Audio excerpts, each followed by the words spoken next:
Hello दोस्तों, मेरा नाम है परवीन चौहान। मैं फरीदाबाद से हूँ और मैं फरीदाबाद के अंदर कूलर की मोटर मैन्युफैक्चरिंग करता हूँ। पूरे ऑल ओवर इंडिया में जहाँ भी कूलर असेंबल होते हैं, जितने भी पूरे ऑल ओवर इंडिया में किसी भी स्टेट के अंदर आप ले लो, जितने भी कूलर असेंबल होते हैं सबकी मोटर मैक्सिमम फरीदाबाद से जाती है। हालांकि ऑल ओवर इंडिया में हर तरीके की मोटरें मैन्युफैक्चरिंग होती हैं, हर स्टेट में मोटर मैन्युफैक्चरिंग होती है, लेकिन जो प्रोडक्शन बेस्ड आइटम होता है, जो प्रोडक्शन होती है कूलरों की, कि किसी को 10 लाख कूलर बनाने हैं, किसी कंपनी को 5 लाख कूलर बनाने हैं, किसी को 50,000 बनाने हैं, किसी को 20,000 बनाने हैं, किसी को 10,000 बनाने हैं, तो उन सब की मोटर मैक्सिमम फरीदाबाद से ही जाती हैं। फरीदाबाद मोटर मैन्युफैक्चरिंग का एक हब है। यहाँ पर हर तरह की कूलर मोटर मैन्युफैक्चरिंग होती है। कूलर की मोटर हो गई, एसी की मोटर हो गई, और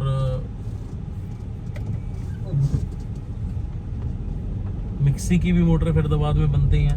मिक्सी की मोटर हो गई, आपकी वॉशिंग मशीन की मोटर हो गई। बेसिकली मैं बात करता हूँ कूलर मोटर की, क्योंकि हम कूलर की मोटर ही बनाते हैं। तो जो भी पूरे ऑल ओवर इंडिया के अंदर कूलर का बिजनेस करता है, मैं उनसे सिर्फ एक बात शेयर करना ये चाहता हूँ कि अगर आप ऑलरेडी कूलर का बिजनेस कर रहे हो तो बहुत अच्छी बात है, तो आप जानते भी होंगे फरीदाबाद को। और अगर आप ज़्यादा पुराने नहीं हो, आपको ज़्यादा टाइम नहीं हुआ है कूलर लाइन में, तो मेरा आपसे कहने का मतलब सीधा ये है कि आप जब भी कहीं से कूलर का बिजनेस आप स्टार्ट कर रहे हो, तो बेशक स्टार्टिंग में हमारा ये जो बिज़नेस है, इसमें ना फंडिंग की बहुत ज़्यादा ज़रूरत होती है, और सारा बिजनेस पूरी फंडिंग पे टिका होता है। कि जिसके पास पैसा है वो सीज़न में मार्जिन भी कमाता है, जिसके पास पैसा लिमिटेड होता है वो लिमिटेड मार्जिन कमा पाता है। तो सारा का सारा खेल पैसे का है। अब इंसान ये सोचता है कि मुझे अगर बिजनेस करना है तो पैसा बिजनेस के अंदर ज़्यादा ही लगता है, लेकिन ऐसा नहीं है। बिजनेस में एक रिलेशन नाम की भी कोई चीज़ होती है। सपोज दैट मैं आपको एक स्टार्टअप के तौर पे बताता हूँ कि अगर आप कूलर का बिजनेस आप स्टार्ट करना चाहते हो, कहीं भी करना चाहते हो, तो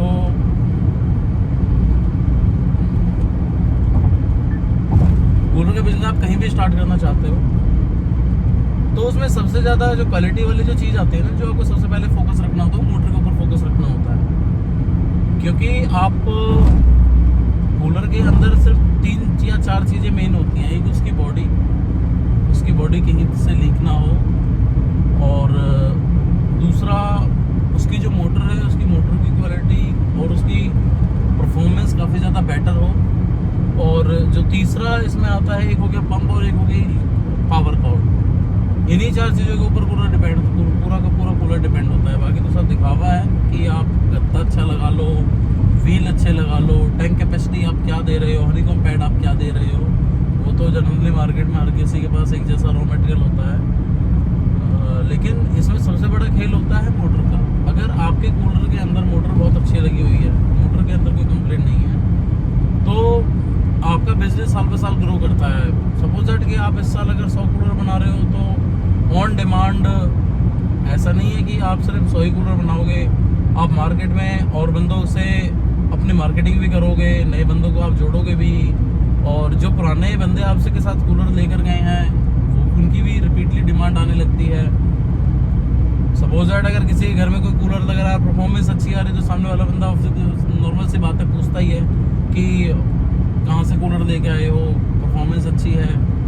तो सारा का सारा खेल ना मोटर का होता है। अगर आप मोटर अच्छी क्वालिटी का लगा रहे हो तो कूलर आपका बिकता है, क्योंकि मार्केट के अंदर कूलर क्या है, कूलर एक असेंबल प्रोडक्ट है कि आपने बॉडी कहीं से खरीदी, ब्लेड आपने कहीं से खरीदा, मोटर आपने कहीं से खरीदी, पावर कॉर्ड आपने कहीं से खरीदी, पंप आपने कहीं से खरीदा, और आप उस सारे प्रोडक्ट को असेंबल करके आप एक कूलर बना रहे हो।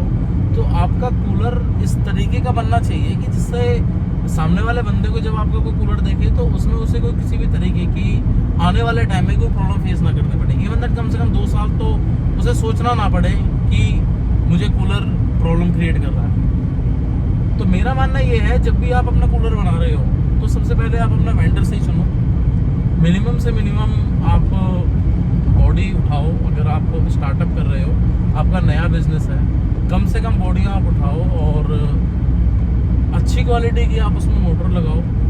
अब ऐसा नहीं है कि मोटर सिर्फ अच्छी क्वालिटी का लगा देने से ही कूलर आपका हो जाता है। ओके, इसमें आपको अच्छी क्वालिटी का ब्लेड भी लगाना पड़ता है, क्योंकि ब्लेड क्या होता है, ब्लेड के अंदर सबसे बड़ा प्रॉब्लम आपको जो फेस करना पड़ता है वो पड़ता है उसका बैलेंसिंग का। अगर आपने किसी अच्छे मैन्युफैक्चरर से ब्लेड नहीं लिया तो उसकी बैलेंसिंग नहीं हुई मिलेगी आपको, और जब आपको ब्लेड की बैलेंसिंग नहीं हुई मिलेगी तो मोटर आप जब भी आप कूलर के अंदर आप ब्लेड को फिट करोगे मोटर के साथ, तो ब्लेड आपका वाइब्रेशन क्रिएट करेगा, और जब ब्लेड आपका वाइब्रेशन क्रिएट करेगा तो पूरा कूलर आपका झंझनाहट, उसमें वाइब्रेशन आ जाती है, जिससे क्या होता है कि या तो मोटर के नक्के टूट जाते हैं, मोटर की माउंटिंग टूट जाती है, या फिर क्या होता है जिस बॉडी के अंदर आपकी मोटरें जो लेग टाइट होती है बॉडी के अंदर, वहाँ से वाइब्रेशन पैदा होकर वहाँ से बॉडी क्रैक हो जाती है। तो आपको जब भी अपना प्रोडक्ट चुनना है, अपना रॉ मटेरियल चुनना है, तो अच्छे से अच्छे बंदे से अपना रॉ मटेरियल चुनो। और अच्छा मटेरियल थोड़ा सा कॉस्टली आता है, लेकिन अगर आप एक अच्छा प्रोडक्ट बना रहे हो ना, तो आप 1-2 साल, चलो ठीक है आपको मार्केट में सर्वाइव करने में प्रॉब्लम आए, लेकिन 1-2 साल बाद जब आपका कूलर चल जाएगा तो आपको फिर मार्केट में मुड़ने की ज़रूरत नहीं है, और आपको कोई भी किसी कहते हैं ना कि एफर्ट लगाने पड़ते हैं अपना प्रोडक्ट बेचने में, तो आपको एफर्ट लगाने की ज़रूरत नहीं पड़ेगी, क्योंकि कोई बंदा कहेगा कि हाँ इनका कूलर हमने पिछले साल भी बेचा था, अच्छा रिस्पॉन्स इनका आया है, और मतलब कुल मिला के इनके प्रोडक्ट के अंदर कंप्लेंट नहीं है। तो हमें सिर्फ बेचने पे ध्यान देना पड़ता है और सर्विस पे हमें ध्यान नहीं देना पड़ता। मैक्सिमम मैन्युफैक्चरर्स क्या करते हैं, रॉ मटेरियल सस्ती क्वालिटी का ले लेंगे, और सस्ती क्वालिटी का रॉ मटेरियल लेने के बाद फिर वो क्या करेंगे, उसमें सस्ती सारी चीज़ें लगा दी। छोटी छोटी चीज़ें होती हैं, 5-5 रुपये, 3-3 रुपये, 2-2 रुपये की भी चीज़ें आती हैं। मोटर भी लगती है, सस्ती मोटर कहीं से खरीद ली, किसी भी ब्रांड की मोटर खरीद ली, सामने वाला बंदा किस तरीके की मोटर बना रहा है कुछ नहीं पता। तो उसमें जब सारी चीज़ें सस्ती खरीद के सामने वाला बंदा जब कूलर एक मार्केट में देता है ना, तो उसका कूलर ज़्यादा से ज़्यादा 2-3-4 महीने चलता है, फिर उसमें प्रॉब्लम आनी स्टार्ट हो जाती है, शॉर्ट सर्किट हो जाता है। शॉर्ट सर्किट में होता है, देखो शॉर्ट सर्किट में तो कोई किसी का कुछ नहीं कर सकता, लेकिन हल्का फुल्का शॉर्ट सर्किट क्या होता है कि उसमें एक छोटा सा अगर आप फ्यूज़ लगा दो 6 रुपये का, तो शॉर्ट सर्किट से आपके कम से कम 6,000, 7,000, 10,000 का कूलर बच सकता है। तो एक छोटा सा फ्यूज़ ज़रूर लगाना चाहिए कूलर के अंदर, जिससे क्या होता है कि आपका ओवरऑल कूलर प्रोटेक्ट रहता है। एक तरीके से आप ये मान लो आपने 5 या 6 रुपये का कूलर का इंश्योरेंस खरीद लिया, क्योंकि मैक्सिमम क्या होता है मोटर की प्रॉब्लम आती है कूलर के अंदर कि कूलर नहीं चल रहा। तो इस प्रॉब्लम से बचने के लिए आपको अपना एक प्रोडक्ट अच्छा बनाना है। स्टार्टिंग में आपको थोड़ा एफर्ट लगाना पड़ेगा, आप अपना मार्जिन कम रखो। मार्जिन कम रखने से क्या होगा कि मार्केट में आप कंपटीशन दे पाओगे, और जब मार्केट में आप अपने प्रोडक्ट का एक अच्छा कंपटीशन दे पाओगे तो उसमें धीरे धीरे ग्रो करने में 1-2 साल बाद जब आपका प्रोडक्ट मार्केट में दिखने लगेगा ना, आपके जो रिटेलर्स हैं उनका थोड़ा सा फेथ आपके ऊपर होने लगेगा कि हम इनका कूलर बेचेंगे, इनके कूलर में कंप्लेंट नहीं आती, हमें रिप्लेसमेंट की प्रॉब्लम नहीं आती है, हमें मोटर ज़्यादा रिप्लेस करने की जरूरत नहीं पड़ती है। अगर हमने 100-200 अगर हमने इनके कूलर बेच लिए तो हमें ज़्यादा से ज़्यादा 1 या 2 ही कूलर हमें दिक्कत आती है। लेकिन ऐसा भी होता है कि अगर आप एक बार मार्केट का सर्वे करो तो बहुत बंदे ऐसे भी रहते हैं मार्केट के अंदर, वो ये कहते हैं कि जी हमें तो इनका कूलर बेचना ही नहीं, बहुत परेशान रहते हैं लोग कुल मिला के। तो प्रोडक्ट आप अच्छा बनाओ, लीड आप अच्छी लगाओ, मोटर आप अच्छे लगाओ, ब्लेड आप अच्छा लगाओ, पंप भी आप अच्छा लगाओ, और सबसे ज़्यादा मेन काम होता है जिन बंदों से आप असेंबली कराते हो अपने कूलर की, और असेंबली कराते टाइम प्रॉपर तरीके से अपना एक बंदा वहाँ पर खड़ा करो कि जो इलेक्ट्रॉनिक्स की जो इलेक्ट्रिकल जो फिटिंग होती है, जो वायरिंग होती है, किस तरीके से वो वायरिंग वो कर रहा है, वहाँ कहीं कोई लापरवाही तो नहीं कर रहा है, मोटर के ऊपर पानी के लिए जो काउल वगैरह लगता है वो एक अच्छे तरीके से लगा रहा है कि नहीं लगा रहा है। क्योंकि अगर मोटर के ऊपर पानी पड़ेगा तो किसका क्या जाएगा, सामने वाला बंदा सीधा बोलेगा कूलर के अंदर कंप्लेंट आ गई। लेकिन वो 10 रुपये 12 रुपये का कवर आपके कूलर को पानी से प्रोटेक्ट करता है, तो काफ़ी अच्छा रहता है। ये छोटी छोटी चीज़ों पर ध्यान देने की बहुत ज़्यादा ज़रूरत पड़ती है। तो हमारा बेसिकली मानना ये है कि जब भी आप मोटरों के बारे में आपको सोचने की ज़रूरत नहीं है, हम अपने हिसाब से पूरी कोशिश करते हैं कि अच्छा प्रोडक्ट हम बनाएं, और मार्केट से हमें अच्छा रिस्पॉन्स भी मिलता है। हमें 6-7 साल हो गए क्वालिटी प्रोडक्ट बनाते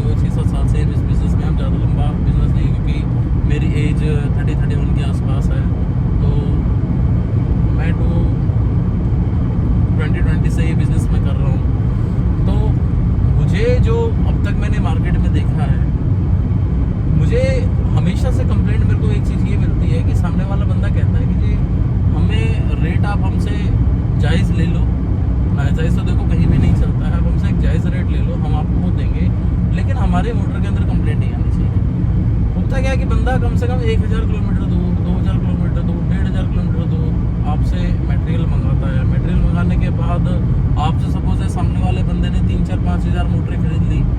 हम एक छोटा सा सिनेरियो लेकर चलते हैं, तो 3-4-5 हज़ार मोटर सामने वाला बंदा जब खरीदता है, जब उसे मिल जाती है ना 200-300-400 मोटर रिप्लेसमेंट की, तो वो तो मेरे पास हर मोटर को एक बार भेजेगा नहीं, वो तो पूरा लॉट बनाएगा। सीजन में काम होता है, उसे फिर 300 मोटरों के हिसाब से 300 मोटर अपने पास स्पेयर में रखनी पड़ती है, क्योंकि सामने वाले बंदे को तो उसे मोटर देनी ही देनी है। तो उनको बड़ी प्रॉब्लम आती है उस चीज़ के लिए। तो सामने वाला बंदा कहता है कि हमें रिप्लेसमेंट नहीं चाहिए। और मैक्सिमम बंदों के साथ होता क्या है कि 1 साल किसी बंदे के साथ उन्होंने काम कर लिया और प्रोडक्ट में मज़ा नहीं आया, तो गारंटी नहीं है ना कि सामने वाला बंदा आपकी रिप्लेसमेंट आपसे वापस लेके आपको दूसरी मोटर दे देगा, क्योंकि ये बिज़नेस तो फेथ के ऊपर चलता है।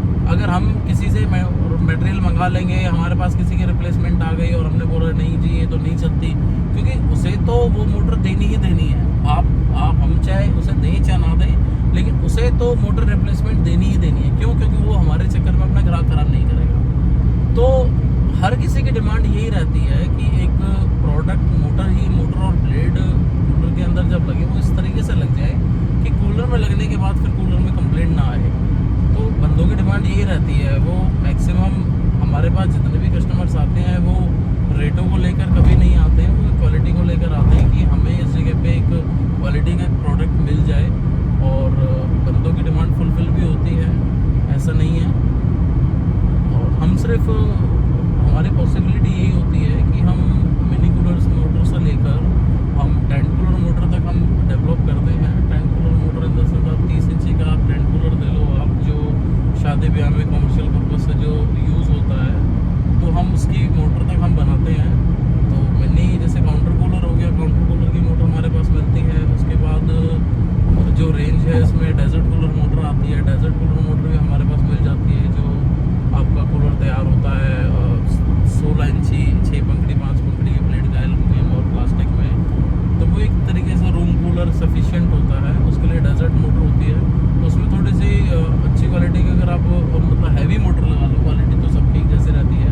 अगर आप उसमें हैवी थोड़ी सी मोटर लगा दो तो आपकी एयर परफॉर्मेंस, एयर डिलीवरी थोड़ी सी ज़्यादा मिल जाती है, आपको कूलिंग भी थोड़ी ज़्यादा मिल जाती है। देखो जिस हिसाब से आप मोटर लगाओगे उस हिसाब से आपको एयर की कूलिंग की एफिशिएंसी आपको मिलती है। तो उसके बाद थोड़ा सेमी एग्जॉस्ट में हम आ जाते हैं। क्लेमेटाइजर प्लेट और एग्जॉस्ट प्लेट वगैरह लगती हैं, इसमें 2-3 रेंज आती हैं, 17 इंची, 18 इंची, 19 इंची, 20 इंची, 21 इंची। उसके बाद फिर सीधा 24 इंची आ जाता है, जिसे 26 इंची टेंट कूलर बोला जाता है। उसकी भी मोटर हम बनाते हैं। और 30 इंची तो है ही है, उसमें 900 RPM 1400 RPM की हर तरीके की मोटर बनाते हैं हम। और हमारे मोटर में जैसे एयर कटर की मोटर हो गई, AC की मोटर बनती है, डबल शाफ्ट में, सिंगल शाफ्ट में, 95 dia AC indoor outdoor unit में जो मोटरें लगती हैं वो भी हम बनाते हैं। और इसमें और ये सारी की सारी मोटर जो भी हम आपको बनाते हैं, कुछ में मोटरें नहीं बनाते हैं, हम सारी की सारी मोटरें पैरिंग बनाते हैं। पैरिंग की मोटर थोड़ी कॉस्टली होती है, लेकिन हम पैरिंग की मोटर बनाने का सबसे ज़्यादा मेन प्रोस्पेक्टिव हमारा क्या रहता है कि जब 1 साल एक कूलर बंद होगा, बंद होने के बाद एयर उस पर डस्ट लगती है, डस्ट के ऊपर मॉइस्चर जब डस्ट जब मॉइस्चर को पकड़ेगी तो होता क्या है कि वहाँ वो लोहे की शाफ्ट के ऊपर ना अपना रस्ट क्रिएट कर देती है वो। और जब रस्ट वहाँ पे हो जाता है ना, तो जो बुश होता है, बुश आपका कॉपर का बुश हो गया, मॉली का बुश हो गया, गन मेटल का जो बुश जो आता है, ये बुश क्या करता है उसमें अपने कुछ पार्टिकल्स नए बना देता है रस्ट के। और वो पार्टिकल्स उसमें से मिक्स हो के वो एक छोटा सा मतलब कहीं से शाफ्ट को घिस देते हैं। घिसने के बाद जो शाफ्ट का बुरादा निकलता है वो जहाँ उसके अंदर फिक्स हुआ, जहाँ उसे लगा उसे अब घूमने के लिए नहीं मिल रहा है, वो वहाँ से लॉक कर देता है। तो जिससे क्या होता है कि मोटर अगले सीज़न बड़ी मुश्किल से तैयार हो पाती है। मैक्सिमम बुश की मोटरों में एक सीज़न निकलने के बाद ही दूसरे सीज़न में ज़्यादातर दिक्कतें आती हैं। कुछ क्वालिटी अच्छी भी रहती हैं जिसमें रस्ट वगैरह अंदर नहीं जाता है, तो वो अच्छी भी रहती हैं, लेकिन मैक्सिमम हम इस चीज़ पे ध्यान ही नहीं देते। हमें कहते हैं कि हमें ऐसा काम ही नहीं करना कि हम फ्यूचर में क्या होगा क्या नहीं होगा, हम इस बात पे हम बात नहीं करेंगे कि क्या हो सकता है क्या नहीं हो सकता। वो सिनेरियो सबका अपना अलग अलग रहता है, क्योंकि जब कूलर चलता है किसी घर में तो कुछों की आदत होती है बहुत केयरिंग के साथ अपने प्रोडक्ट को रखते हैं, कुछ नहीं रख पाते हैं। तो देखो प्रोडक्ट तो केयरिंग मांगता ही मांगता है, तो इसलिए हम इन सारी चीज़ों पे हम फोकस ना करके हम सीधा ये कहते हैं कि मोटर हम बेयरिंग में बनाएंगे, और बेयरिंग की मोटर ही लाइफ अच्छी देती है। 6-6 से 7-7 साल कहीं नहीं जाती मोटर। अगर बेयरिंग ही अच्छा चल रहा है तो 10-10 साल में मोटर कहीं नहीं जाती है। बस ये है कि टाइम टू टाइम ना बॉडी की क्लीनिंग होती रहनी चाहिए, क्योंकि ऐसा नहीं है कि सिर्फ मोटर से ही आपका काम चलेगा। तो उसके लिए बॉडी का भी तो 10 साल रुकना, 5 साल रुकना, 2 साल रुकना ज़रूरी होता है ना। तो बॉडी का भी थोड़ा ध्यान रखना पड़ता है। आप थोड़े जो आपके रिटेलर्स हैं उनको थोड़ा इस चीज़ के लिए गाइड किया कीजिए।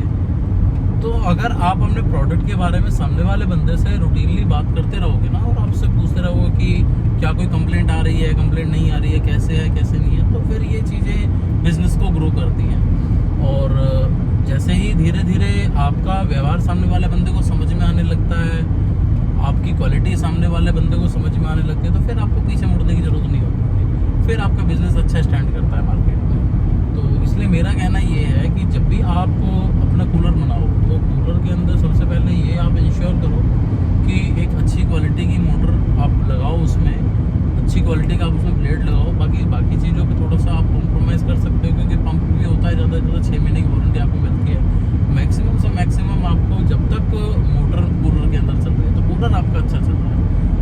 अगर मोटर ने दम तोड़ा, सामने वाला बंदा कह जाता है यार ये क्या कबाड़ उठा के ले आया मार्केट में, ये कूलर हमने को नहीं जमता, कोई दूसरा कूलर दो हमको। तो फिर एक बार जब ग्राहक टूट जाता है ना रिटेलर की दुकान से, तो फिर वो बाकी चीज़ों के लिए उस दुकान पे जाता नहीं है। और कुछ बंदों का फेथ होता है, कुछ के अपने लगे बंदे ग्राहक होते हैं, उन्हें भरोसा होता है उन इंसानों पे, फिर वो उन्हें आँख बंद करके जो भी दे देंगे वो ले जाते हैं उठा के। तो उनका थोड़ा सा भरोसा ना बना रहना चाहिए उस चीज़ के ऊपर। तो मेरा मानना तो यही है कि आप एक अच्छा कूलर बनाओ, एक अच्छा प्रोडक्ट बनाओ। थोड़ा सा कॉस्टली बनता है, और बेशक अगर आप 10,000 कूलर बना रहे हो तो 10 की जगह आप 7 बना लो, 5 बना रहे हो तो 3 बना लो, 1000 बना रहे हो तो 800 बना लो। तो उससे फ़र्क कुछ नहीं पड़ता, ये सिर्फ सोच का फ़र्क है। क्योंकि अगर आप अपने कूलर के अंदर एक अच्छा प्रोडक्ट आप नहीं लगाओगे तो सबसे बड़ी प्रॉब्लम आपके साथ ये फेस करने के लिए मिलेगी कि सर्विस में आप हार जाओगे। तो फिर इसीलिए बंदे दूसरी जगह से हमारे पास आते हैं, वो परेशान होके आते हैं कि हमें एक अच्छा प्रोडक्ट चाहिए, और हम सब कुछ अच्छा कर देते हैं, लास्ट में जब मोटर ही अच्छी नहीं होगी तो फिर हम बनाएंगे क्या। इसलिए मेरा कहने का मतलब आपसे ये है कि आप मोटरों के लिए आप मार्केट में आप भी हो, देख सकते हो, फरीदाबाद के अंदर आप आओ, मैन्युफैक्चरर से मिलो, हमारी मोटर देखो, हमसे बात करो, और एक अच्छा प्रोडक्ट अगर आपका बनेगा तो हमें भी खुशी होगी। क्योंकि होता क्या है कि आपका अगर बिजनेस बढ़ेगा तो इनडायरेक्टली बिजनेस तो हमारा भी बढ़ेगा। तो मेरा बस आपको समझाने का यही पर्सपेक्टिव था। बाकी आगे कुछ और डिस्कस करेंगे कूलर से